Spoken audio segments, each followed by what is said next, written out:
জাতীয় নির্বাচনের ডামাডোল, জেলায় জেলায় প্রার্থীদের মনোনয়নপত্র সংগ্রহ, উৎসবমুখর পরিবেশ।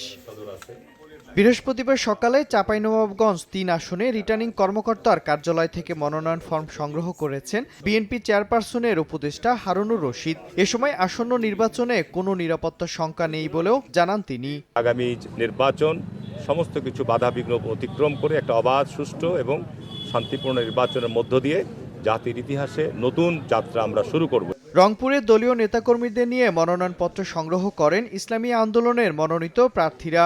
রংপুর ১ আসন থেকে দলটির জেলা সভাপতি আতাউজ্জামান বাবু ও রংপুর ৩ থেকে মহানগর সেক্রেটারি আমিরুজ্জামান পিয়াল নির্বাচনী লড়াইয়ে নামছেন। তিস্তা বহুমুখী প্রকল্প বাস্তবায়নের লক্ষ্যে আমরা চেষ্টা করে যাব, ইনশাআল্লাহ যদি আমরা সরকারে আসি।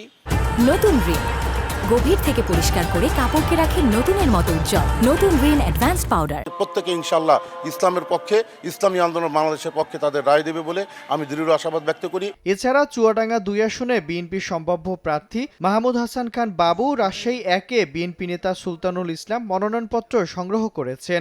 সুষ্ঠু ও প্রতিযোগিতামূলক ভোটের প্রত্যাশা করে প্রশাসন সহ সবার সহযোগিতা কামনা করেন তারা।